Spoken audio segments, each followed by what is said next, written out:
जय हिंद दोस्तों, स्वागत है आप सभी का हमारे इस YouTube channel student study platform पर। दोस्तों, आज के इस वीडियो में हम बात करेंगे कि बिहार एसएससी प्रथम इंटर स्तरीय की काउंसलिंग में शामिल वैसे छात्र जो कि बिहार दरोगा के 2446 पद वाले बहाली में वहाँ भी क्लियर थे, लेकिन इस बहाली पर जो है कि रोक लगने के कारण वो काउंसलिंग में भी शामिल हो गए। तो चलिए दोस्तों, इस पर पूरी जानकारी पे बात करेंगे।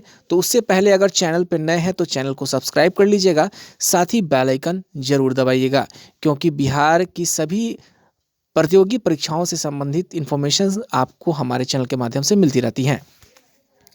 तो सबसे पहले आप यहाँ देख सकते हैं कि आज ये जो खबर आई थी कि बिहार दरोगा की जो परीक्षा जो है हुई थी, तो उस परीक्षा में 2446 लोगों को जो है कि सिलेक्शन किया गया था।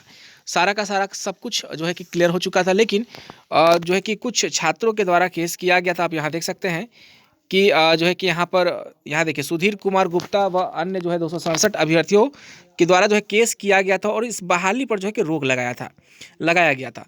तो 2446 दरोगा जो पद थे, उस बहाली में कुछ ऐसे भी छात्र थे, कुछ नहीं बल्कि उसकी संख्या सैकड़ों में है। तो वैसे छात्र जो है कि बीएसएससी इंटर लेवल की काउंसलिंग में वो आ गए, अपनी डॉक्यूमेंट वेरिफिकेशन करवाई। उसके पीछे का रीज़न ये था कि वो छात्र चाहते थे कि अगर दरोगा की बहाली लंबी खिंचती है, प्रक्रिया उसकी अलग जो है कि लंबी खिंचती चली जाती है, तो उससे बेहतर है कि बीएसएससी इंटर लेवल की काउंसलिंग हम लोग करवा लें। तो देखिए दोस्तों, यहाँ पर जो है कि अब वैसे छात्र, देखिए बहुत सारे छात्र चाहेंगे कि वो दरोगा ज्वाइन करें, और बहुत सारे छात्र जो है कि फिजिकल को नहीं पसंद करते हैं। बेरोजगारी का जो है कि आलम है सभी जगह, तो वो सोचेंगे कि चलो भाई कहीं ना कहीं ज्वाइन कर लेना है। तो देखिए, जिनको फिजिकल पसंद होगा वो दरोगा ज्वाइन करेंगे, जिनको फिजिकल नहीं पसंद होगा वो कहीं ना कहीं आकर के इंटर लेवल को ज्वाइन कर सकते हैं। अब इसमें देखिए दोनों में अंतर है, वो ग्रेजुएशन लेवल का है, दोनों का पेमेंट स्केल अलग है।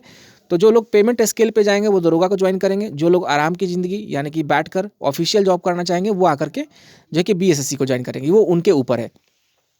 हालांकि कितने छात्र जो है कि यहाँ पर जो है कि इस सिलेक्शन में आए और काउंसलिंग करवाएं, और कितने सारे सीट इनके आने से अगर ये दरोगा में चले जाते हैं तो कितनी सारी सीट खाली रह सकती है। तो चलिए देखते हैं। सबसे पहले यहाँ पर तो आप यहाँ देख सकते हैं कि आज ही हमने जो है कि अपने चैनल पे पोल करवाया था कि क्या आप 2446 दरोगा के फाइनल मेरिट में शामिल हैं और बीएसएससी काउंसलिंग में भी भाग लिया था।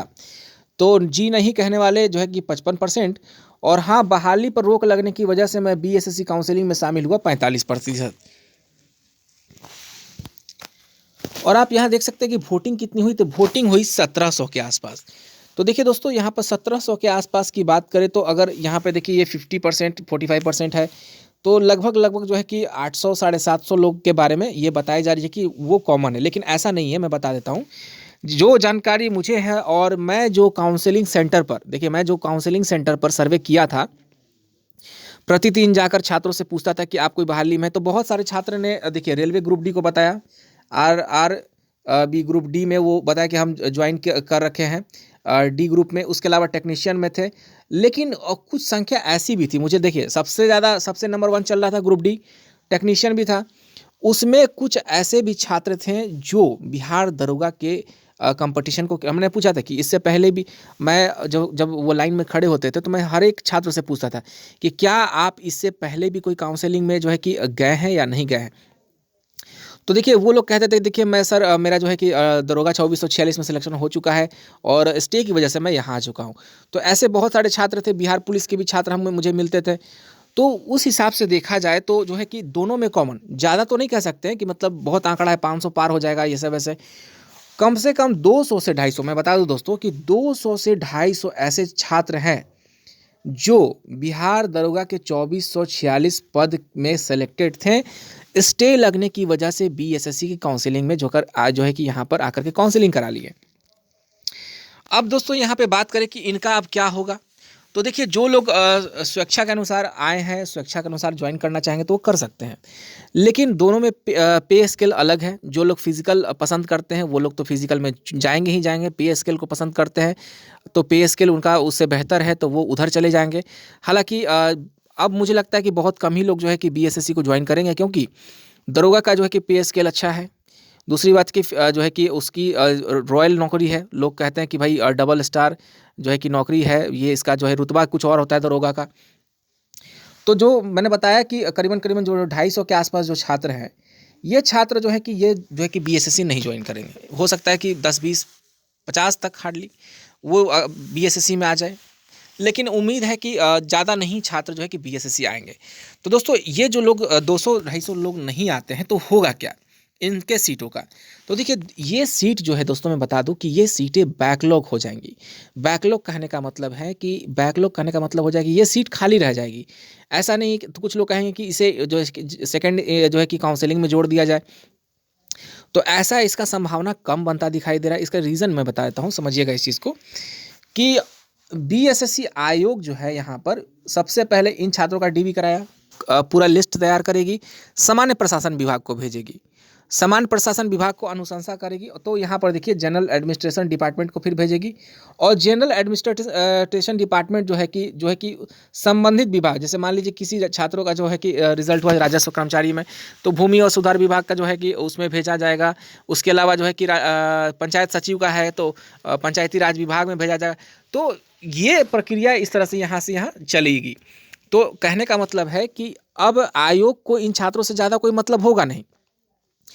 अब विभाग के पास अगर छात्र नहीं जाते हैं, मतलब कि पंचायती राज में पंचायत सचिव का पोस्ट में सिलेक्शन होता है, तो पंचायत सचिव के सिलेक्शन पोस्ट पे जो है कि नहीं जाते हैं, नहीं ज्वाइन करते हैं, तो विभाग भी देखिए, विभाग के पास भी मैं बता दूं कि जो पंचायती राज विभाग होगा उस छात्र को एक बार लेटर भेजेगा।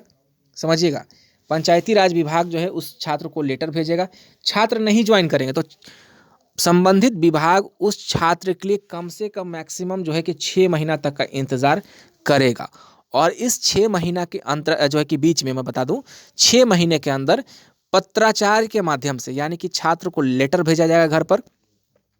तो पहली बार तो ज्वाइनिंग लेटर जाएगी, तो ज्वाइनिंग लेटर में छात्र नहीं जाता है तो फिर दोबारा जो है कि इंतज़ार किया जाएगा। और आपको पता है कि ज्वाइनिंग लेटर भेजा जाता है तो एक टाइम दिया जाता है कि आप इतना तारीख तक जो है कि आप मेरे पास आ जाइए। 20 दिन, 25 दिन, महीना दिन का टाइम रहता है कि आप इतना तारीख तक आ जाइएगा। तो उतना दिन तो ऐसे भी खत्म होगा।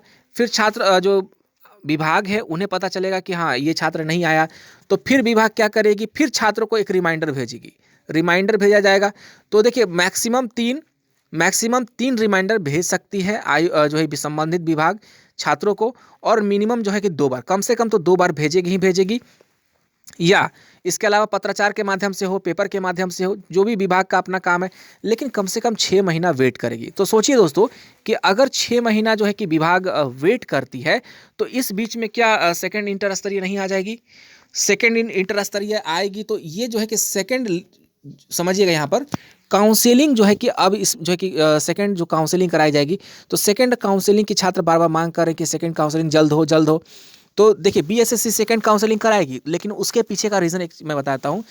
बीएसएससी में डीवी में जितने छात्र गए या नहीं गए, कितने लोग जो है कि एब्सेंट किए, उसी हिसाब से जो है काउंसलिंग निकाली जाएगी। ये जो सीटें हैं मुझे हद तक लगता है कि ये बैकलॉग हो जाएंगी, लेकिन बैकलॉग से बचने का एक और जो है कि अभी तरीका कर अपना सकते हैं छात्र कि ये सीटें बैकलॉग ना हो। तो एक कारण जो है कि यहाँ पर निकल के आता है कि जो छात्र का जो है कि 2446 दरोगा में सिलेक्शन हो चुका है, वो चाहे तो जो है कि बीएसएससी को इन्फॉर्म कर दे कि मैं इस डीवी में सिलेक्ट तो हुआ लेकिन ज्वाइन नहीं करूँगा। ये चीज़ें पहले बता देती हैं, ये जो स्टूडेंट सिलेक्ट हुए ये चीज़ इन्फॉर्म पहले कर देते हैं, यानी कि अभी प्रक्रिया तो चल रही है मेरिट लिस्ट बनने का, तो उससे पहले अगर इन्फॉर्म कर देते हैं ये छात्र, तो हो सकता है कि सेकेंड काउंसलिंग लिस्ट जो आएगी उसमें ये सीटें जुड़ जाएँ। लेकिन अगर ये उसमें भी जो है कि ये छात्र नहीं बताते हैं और कोई बताना चाहता भी नहीं है। देखिए सबसे बड़ी चीज़ मैं बता दूँ कि हर छात्र चाहता है कि ये 2446 का कब जो है कि ज्वाइनिंग कराएगा, कब राजगीर भेजा जाएगा मुझे। तो इसलिए जो है छात्र मुझे लगता है कि वो भी वहाँ नहीं करने वाले। बहुत कम ही छात्र जो है कि जाकर के आयोग को इन्फॉर्म करेंगे। तो इसलिए मैं कह रहा हूँ कि ये जो है कि सेकेंड इंटर स्तरीय में जोड़ा जा सकता है, या ये सीटें जो है कि बैकलॉग भी रह सकती हैं। तो चलिए दोस्तों, आज के लिए बस इतना ही। आप सभी का बहुत बहुत धन्यवाद, और चैनल को सब्सक्राइब कर लीजिएगा बिहार की सारी प्रतियोगी परीक्षाओं की अपडेट्स के लिए। धन्यवाद।